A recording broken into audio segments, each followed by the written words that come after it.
Alors, je vais vous parler 2 minutes, même pas 2 minutes, des types de réunions, puis ensuite on écoutera Julie.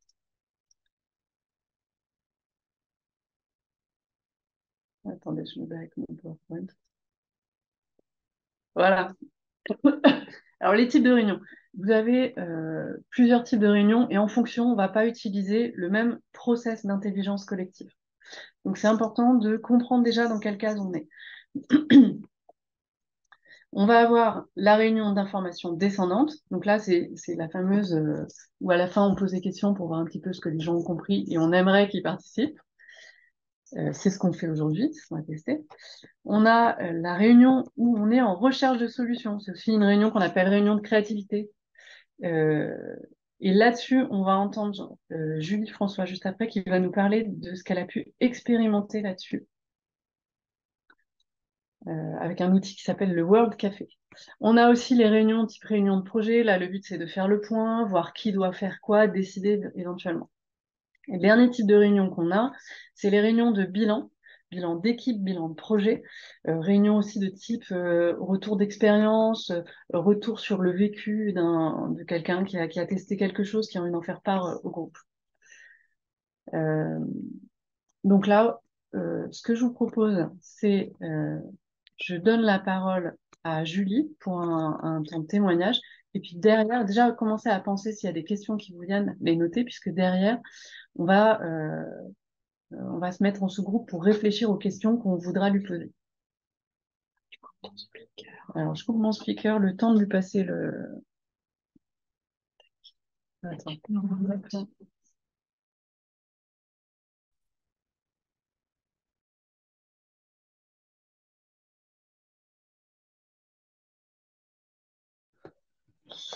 Bonjour à tous. Est-ce que vous me voyez et vous m'entendez? Oui. Parfait. Je partage mon écran. Hop, c'est tout bon? On voit mes C'est slides. bon, on voit Parfait. ton écran.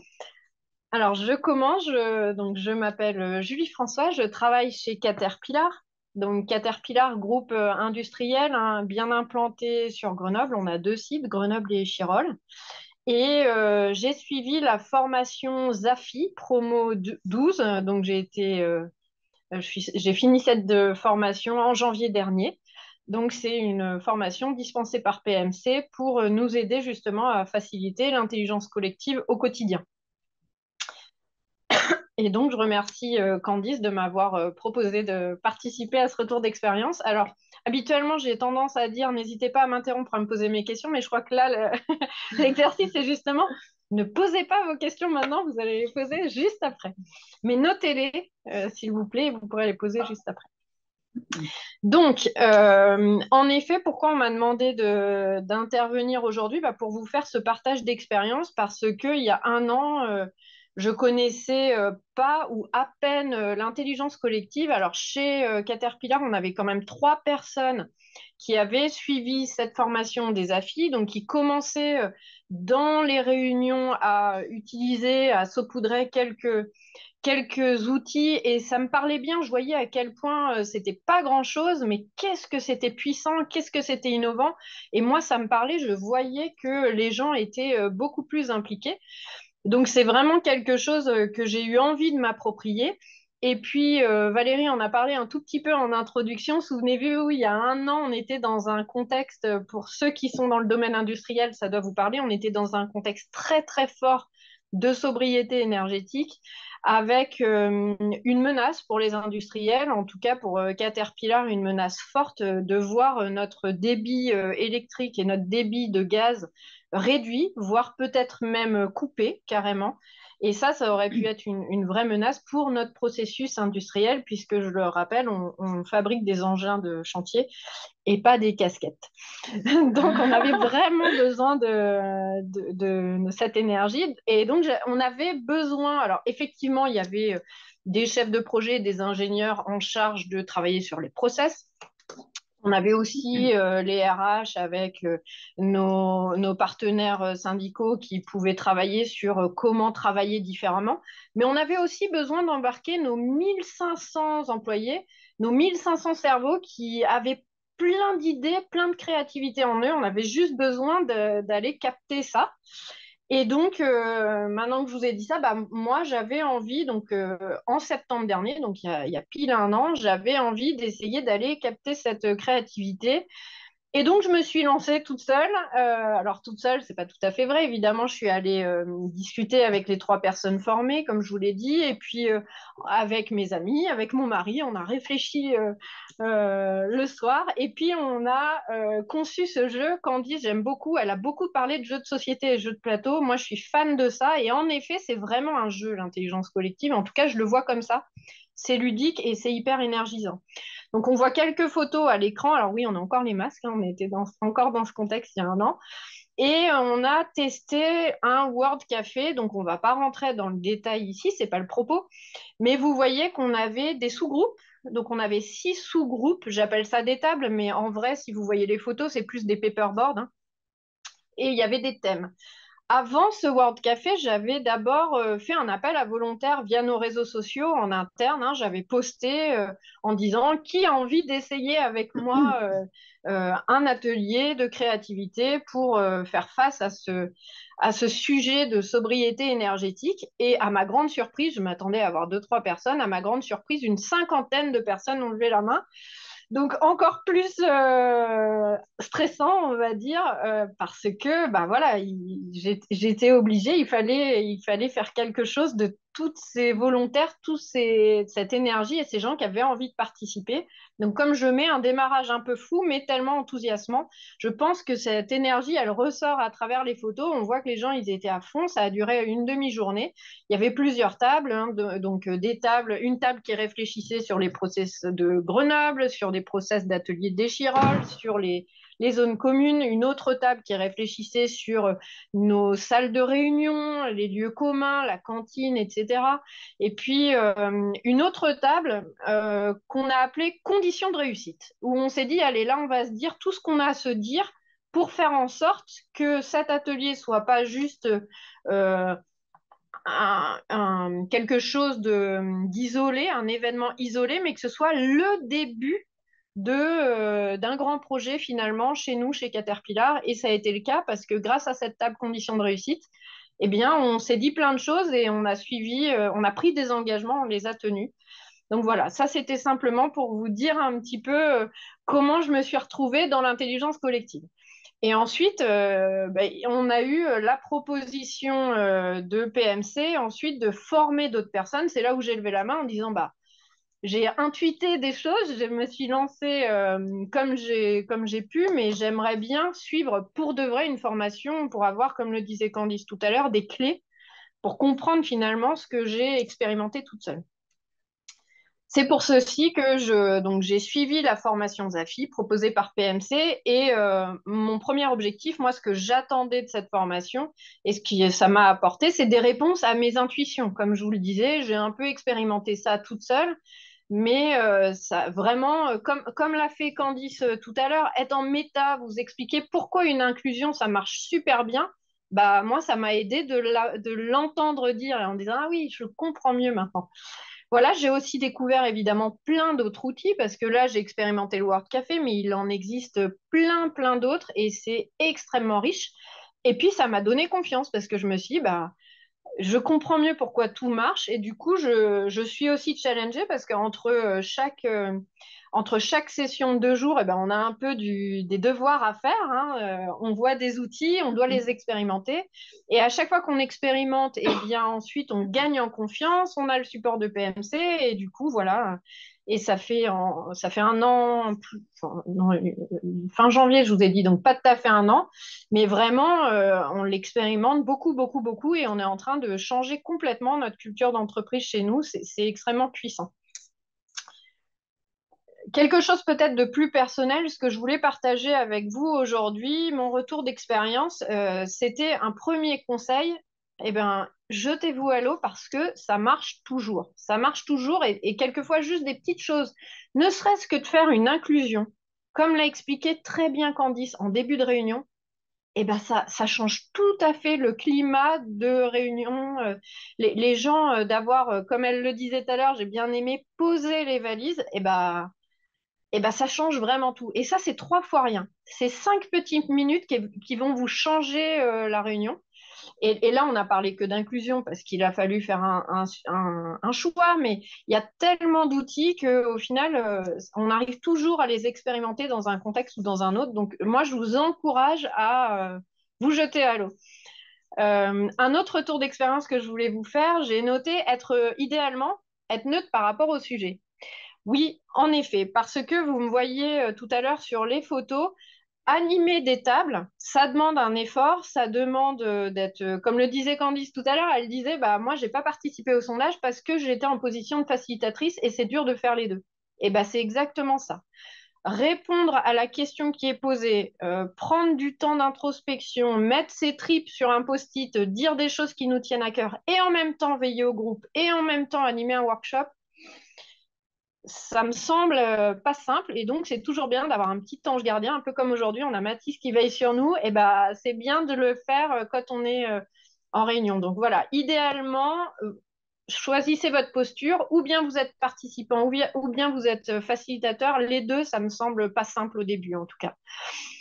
On l'a dit, ne pas négliger l'inclusion, donc je reviens pas dessus. Moi, dans l'inclusion, ce que j'aime bien faire aussi, histoire qu'il n'y ait pas de malentendus quand on commence une réunion, surtout avec des gens qu'on ne connaît pas, surtout quand on est au tout démarrage d'un projet ou d'un sujet, faire verbaliser les attentes.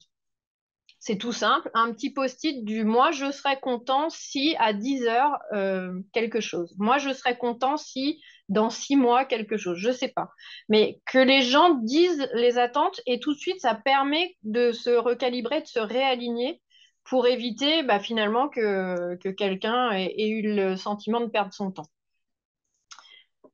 J'ai noté également de la contrainte naît la créativité. Alors, j'ai mis du temps à le digérer, ce truc, mais pour de vrai, je pense que c'est vraiment mon apprentissage. Au début, j'étais très, très frustrée de tous ces process, parce que Candice l'a bien dit, l'intelligence collective, ça ne s'improvise pas, il y a un process derrière.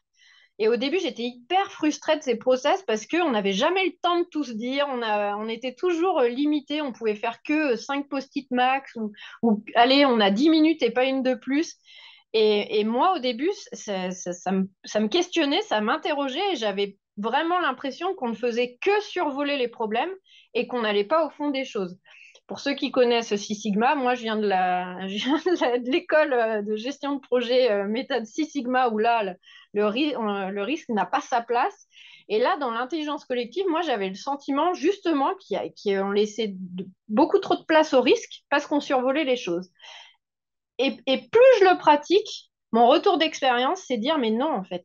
Alors oui, il y a du risque évidemment, c'est complémentaire. Six Sigma d'un côté, intelligence collective, il n'y a pas le bien et le mal.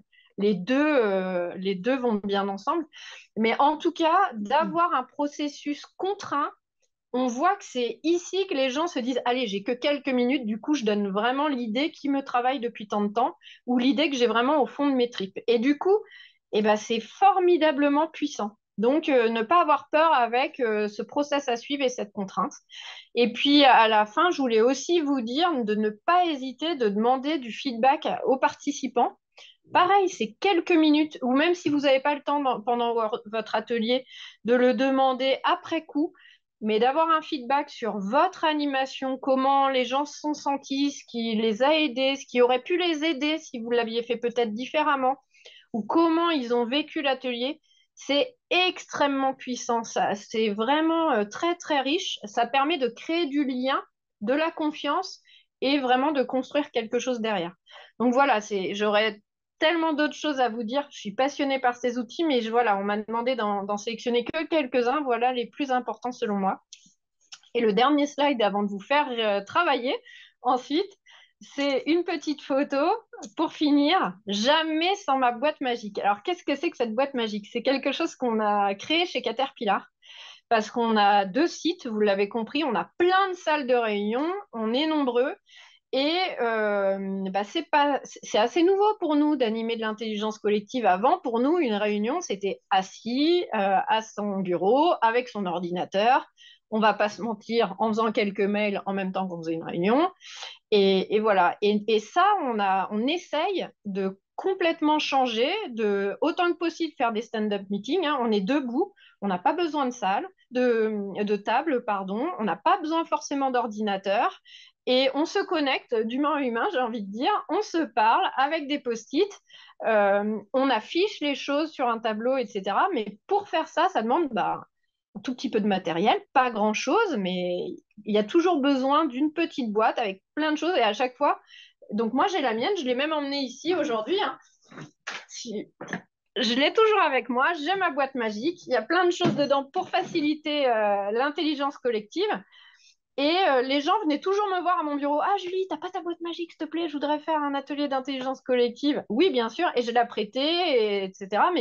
Mais là, je suis en train de voir que la mayonnaise, elle prend et qu'il n'y avait plus assez. Et donc, dans toutes nos salles, dans nos plus grandes salles, celles qui sont le plus adaptées pour l'intelligence collective, on a ces fameuses boîtes et je voulais partager ça avec vous aujourd'hui. Voilà. Génial, merci pour ce retour. Alors, attends, je reprends le Jabra.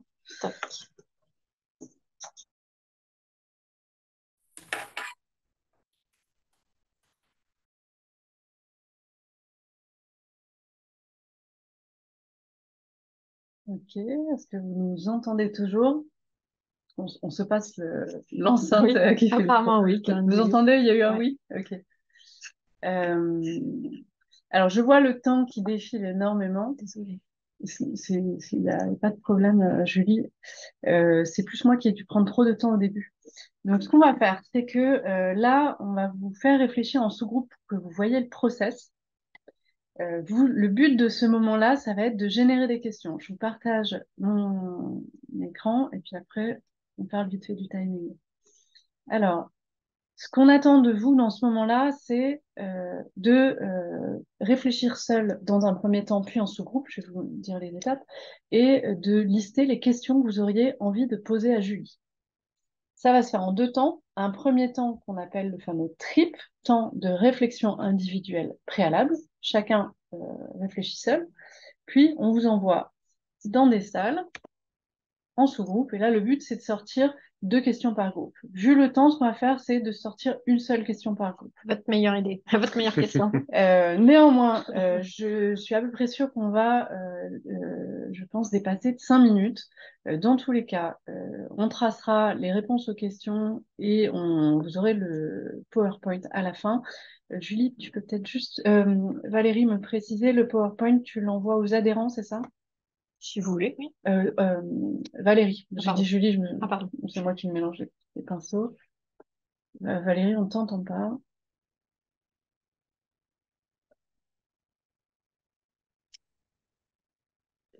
Je dis, tu me le fais passer, je le mettrai sur Intrano pour les adhérents. Ok, super, donc c'est ça. Ok, bon allez. Donc là, dans un premier temps, je vous invite à réfléchir seul. Vous prenez de quoi noter, c'est important d'écrire parce que ça commence à engager. Faites-le, ça quand vous faites faire à vos participants, c'est important qu'ils notent. Donc je mets le chrono pour 1 minute. Dans tous les cas, il y a un replay. Et ce que je propose, c'est dès maintenant, tous les rapporteurs de chaque groupe notent leurs questions dans la zone de discussion.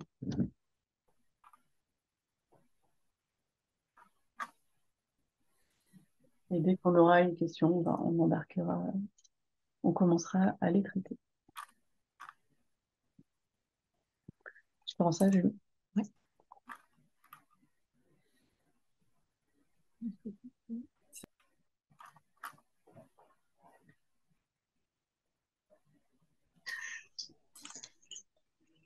Du coup, c'est toi qui me lis les questions. Ouais. Alors, il y a Valérie qui a commencé. Première question de Valérie. Quels éléments dans la boîte magique permettent d'embarquer les sceptiques et ceux qui n'ont pas le temps?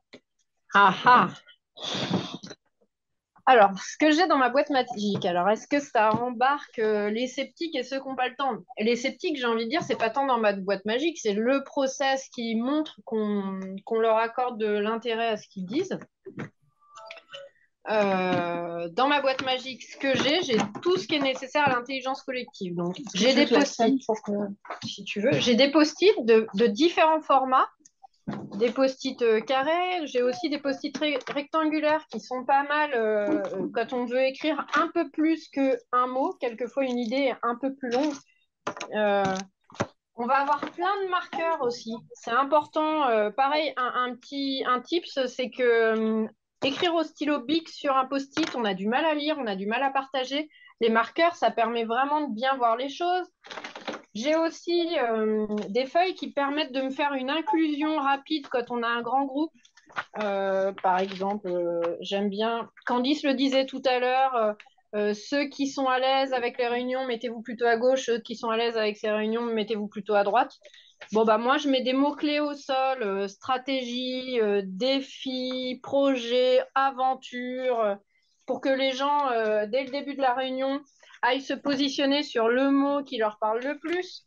Ça permet peut-être, en effet, ceux qui sont sceptiques de se dire, tiens, on va pour de vrai m'écouter, en fait. On n'est pas là juste pour faire bonne figure. Pareil, j'ai le genre de même papier que je mets au sol pour la déclusion. Alors, on n'en a pas parlé, mais la déclusion, c'est la même chose que l'inclusion. C'est pour finir une réunion avec j'ai été inspirée, je suis déçue, je suis inquiet, je suis troublée, ce genre de choses. Je suis enthousiasmée, je suis content, etc. Bien sûr, on a du scotch parce que tous les paperboards, toutes les productions des gens, on les affiche. Qu'est-ce que j'ai d'autre? J'ai des sonnettes parce que ça reste un jeu, l'intelligence collective, et donc on aime bien faire des quiz et faire. Les gens aiment beaucoup jouer avec les sonnettes. On a des chronos pour tenir le temps. Je vous rappelle que c'est très important de bien gérer le temps et c'est de la contrainte que naît la créativité. On a aussi des feutres et des crayons de couleur parce qu'il y a des gens qui sont créatifs, un peu comme dans les fresques, et c'est important. Donc on a plein de choses dans cette boîte magique et je vous dis, tout le monde me l'emprunte, me la taxe. C'est pour ça qu'on l'a dupliqué. Est-ce que ça va convaincre les sceptiques ou ceux qui n'ont pas vraiment, je ne sais plus comment était formulée la question, mais ceux qui n'ont pas envie de s'embarquer? Ou ceux qui n'ont pas le temps. À ceux qui n'ont pas le temps, bah, j'ai envie de dire, moi, c'est sur la base du volontariat. Je ne contrains jamais personne à participer à un atelier. Donc, s'ils n'ont pas le temps, s'ils n'ont pas envie, il vaut mieux pas qu'ils viennent. Je voudrais rajouter un truc là-dessus. Quand vous lancez, vous testez de nouvelles choses comme ça vous met dans une petite zone de vulnérabilité parce que possiblement on peut vous dire oh, c'est quoi tes post-it, tu me fatigues. Mettez votre énergie plutôt sur ceux qui sont partants. Ouais, ça c'est vrai. C'est vrai. Ça, c'est valable dans même la gestion de projet, hein. Consacrez votre énergie aux agents du changement et ceux qui sont avec vous, ou ceux qui vous sentez qui vont pouvoir facilement venir avec vous. Il y en a qui n'ont pas envie, bah ils n'ont pas envie, hein. On prend la deuxième question? Ouais. Allez. Question de Yann et de son sous-groupe. Comment susciter l'engagement de tout le monde? Alors ça, c'est un point qui est très important et j'écoutais Candice pendant son introduction quand elle parlait de la participation de tous et elle disait notamment les post-it, ça permet de donner à la parole à ceux qui spontanément ne seraient pas extravertis et spontanément ne seraient peut-être pas exprimés. J'ai beaucoup aimé quand elle a dit ça et moi j'ai envie de compléter. Je trouve que cette règle du jeu de dire que finalement dans la salle, eh bien, tout le monde a son bulletin de vote quelque part, a son post-it, a sa capacité, sa possibilité de s'exprimer, je trouve ça extrêmement puissant. En tout cas, je ne sais pas comment c'est chez vous, mais à Caterpillar, on est une entreprise avec une histoire, hein. On a plus de 60 ans d'historique et puis on a une hiérarchie qui est assez présente. Et grâce à l'intelligence collective, on est en train de déboulonner plein de choses. Le post-it de notre PDG, Dominique Kubler, a la même force, a le même poids que le post-it de Mathis qui est alternant, par exemple. Et bien ça, c'est extrêmement puissant. Je ne sais pas comment c'est chez vous dans vos équipes, mais vraiment, je trouve que ça donne toute sa place à la diversité. Mais pour de vrai, quoi, l'intelligence collective, c'est vraiment là où tout le monde, qui que nous soyons, hommes, femmes, quelle que soit notre diversité à nous, on a tous la possibilité de s'exprimer au même niveau. Je suis pas en train de dire que après les décisions sont prises par tout le monde, etc. On a toujours des processus de décision. Mais lorsqu'on demande de la créativité, on joue le jeu d'aller écouter tout le monde, introverti, extraverti ou pas. Et ça me semble très fort. Je suis pas sûre d'avoir bien répondu. Si, c'était la question. Ok, c'est bien. C'est ça. Très bien. Troisième question de David et de son sous-groupe. Comment Julie s'est-elle assurée de la représentativité des participants? Entre parenthèses, éviter que ce soit toujours la même population socio-professionnelle. Alors, juste une ouais. chose, il nous reste 4 minutes. Je te propose de répondre succinctement et peut-être on n'aura pas le temps de traiter toutes les questions. On va essayer d'en prendre un maximum. Alors, c'est une super bonne question. En effet, moi, j'ai suscité les gens, justement, je vous ai dit, j'ai fait un post dans les réseaux sociaux pour avoir des participants. J'ai voilà, essayé de demander à plein de gens, mais ensuite, il y a toujours ce biais qui est possible. Par contre, clairement, quand j'ai fait mes groupes pour aller faire le World Café et les tables, je me suis attachée à essayer de, par rapport à mon panel de 50 personnes, d'essayer d'avoir des sous-groupes divers. Mais c'est sûr qu'il peut toujours y avoir ce petit biais. Ouais. Question de Frédéric. Comme les ateliers d'intelligence collective sont proportionnellement puissants en fonction du nombre de participants, comment rendre ça efficace chez les TPE, PME avec peu de salariés? Eh ben, non, je suis pas tout à fait d'accord avec le début. Moi, pour en avoir fait, alors effectivement, je vous ai montré des photos des grands groupes et on a fait aussi dans un management meeting où on était 350, etc. Mais non, non, nous, on le fait en staff meeting. On est 4 en staff. Des fois, simplement, ça nous aide à mieux nous écouter, à mieux réfléchir. Il n'y a pas forcément cette notion. Alors, évidemment, de l'intelligence collective à deux, c'est peut-être limité, mais 4-5, ça marche. Hein. 4-5, ça marche. Donc, c'est pour tout le monde. Et enfin, question de Myriam. Comment demander un feedback vrai anonyme? Anonyme. Ah, c'est intéressant ça. Bah alors, si vraiment l'anonymité, je sais pas si ça se dit, l'anonymat, voilà, c'est mieux. Je suis fatiguée, merci. Si vraiment l'anonymat, c'est quelque chose d'important pour vous, bah, il y a des formes. Hein, vous pouvez faire un formulaire en ligne, un sondage en ligne. Ça peut être un outil. Moi, j'ai rarement eu le besoin d'avoir l'anonymat sur. Ouais. L'intention est plutôt d'avoir le point de vue de quelqu'un et de comprendre d'où il parle. Et ce point de vue est intéressant. C'est souvent ça le feedback. Après, c'est sûr que c'est difficile au début de demander, par exemple, à quelqu'un de faire un feedback à un hiérarchique. Mais voilà, il y a peut-être des zones où ça va se faire plus facilement au début, peut-être de pair à pair. Et puis après, c'est de la culture, ça va s'étendre. Mm. C'est notre dernière question. Merci Julie Merci à vous. Ça fait un peu mitraillette. Ouais, c'est ça. Je termine Déjà, merci pour vos questions. Merci d'avoir joué ce jeu-là. J'essaie de prendre un petit peu des notes. Je ne vais pas revenir sur les points de vigilance du process et les règles parce que elles sont dans le PowerPoint. Là, vous venez de les vivre. Peut-être juste faites attention à prendre le temps de triple, le temps de faire réfléchir les gens avant de les envoyer en sous-groupe, parce que sinon les personnes s'influencent et en fait, au final, vous reproduisez le même écrasement des idées, mais dans le sous-groupe, et donc vous avez finalement moins de variations. Julie en a parlé, je te remercie Julie. Nous, à PMC, on a une formation d'intelligence collective qui est dans le PowerPoint. C'est une formation qui va au-delà de la réunion. On parle de tous les types de réunions, on parle beaucoup de la posture, on fait beaucoup expérimenter, on a des feedbacks, puisque chacun fait cobaye les uns pour les autres, chacun va pouvoir aider les autres à monter en puissance et à comprendre sa singularité de facilitateur, facilitatrice. C'est une formation qui est en 6 jours. Il y a des pauses à chaque fois entre pour que vous ayez le temps d'expérimenter, d'aller tester l'inclusion dans votre contexte professionnel, de revenir et d'en reparler avec le groupe. Donc, c'est 2 jours, une pause, re-2 jours, une pause, re-2 jours. On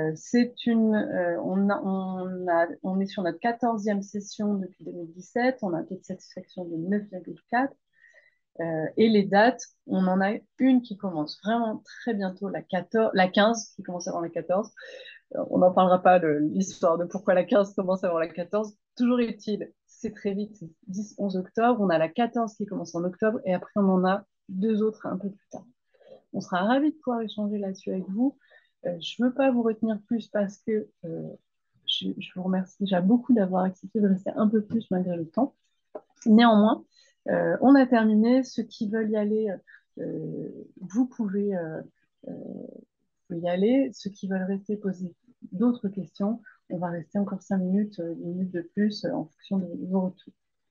Et pour la FQP, je vous donne rendez-vous donc le 7 novembre sur un thème un petit peu différent, c'est l'entreprise face au cancer, puisque comment les entreprises réagissent quand on a un collaborateur qui a cette affection et qui revient travailler et comment on le réintègre au niveau de l'équipe et ça sera animé par le GFLUC. Donc, vous verrez passer les informations par la FQP et par les réseaux. Et Merci Valérie. merci Candice, merci Julie, merci Mathis pour votre Merci beaucoup. participation et vos beaux témoignages. C'était vraiment passionnant. Donc, vraiment, vraiment super. Merci. Merci beaucoup. Moi j'ai juste une question. En fait, elle se fait où la formation PMC en fait Elle est à Grenoble. à Grenoble. D'accord. Vous êtes où, Karen? En Haute-Savoie. Et moi, ça m'intéresse beaucoup, mais c'est vrai que là, c'est un peu court parce que j'ai des déplacements aussi sur novembre. Oh, il Par y en a contre, un j'avoue que le premier trimestre, enfin, la formation sur avril, là, m'intéresse bien. Enfin, le coût, c'est combien? C'est éligible au CPF? Elle ne l'est pas encore, c'est en cours, on travaille là-dessus. Celle qui se déroule en 2023, c'est prix 2023, c'est 2600 hors taxe et toute taxe, parce que c'est une formation, donc c'est la TVA n'est pas applicable. Et celles qui sont en 2024, on passe au prix 2024 et c'est à 2008. D'accord. Ok, bah écoutez, parfait, c'était super sympa. Merci beaucoup. Merci. Merci, Ça Karen. fait très longtemps moi, que je travaille sur ce type de choses. En fait, sur des jeux, il y a très longtemps, en fait, dans le cadre de la qualité. Et puis, c'est vrai que j'ai un peu décroché puisque j'ai changé de job et je n'étais pas revenue, en fait, sur ces aspects-là. Je suis contente de voir qu'il y a des choses qui avancent. J'avais aussi vu des choses chez Bosch, en fait, à Stuttgart, à l'époque, qui étaient, bah, tu vois, il y a la manette magique, ils en avaient tous une. En fait, tous les animateurs, quand ils allaient faire des 8D ou des choses comme ça, c'était Voilà. assez intéressant avec vraiment des salles qui étaient consacrées, en fait, à ça. Et ça m'avait beaucoup impressionné. Je trouve ça vraiment très intéressant. Et puis maintenant, moi, j'ai beaucoup de choses que je me sens en fait d'animer dans ce sens. Donc, merci beaucoup à tous. Voilà. Chouette. Merci. Est-ce qu'il y a d'autres questions, retours que vous voulez faire?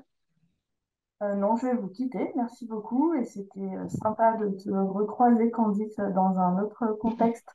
Mais oui! Oui, on se connaît par ailleurs. Mais c'est un Bonne plaisir, journée, Sandra. à Au revoir, bientôt.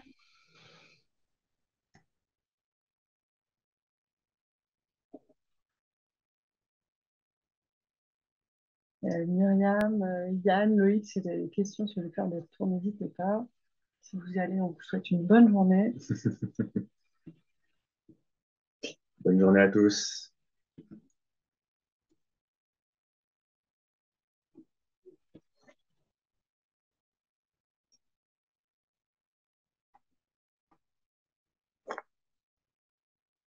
Bon, super, hein? Terminé. Super.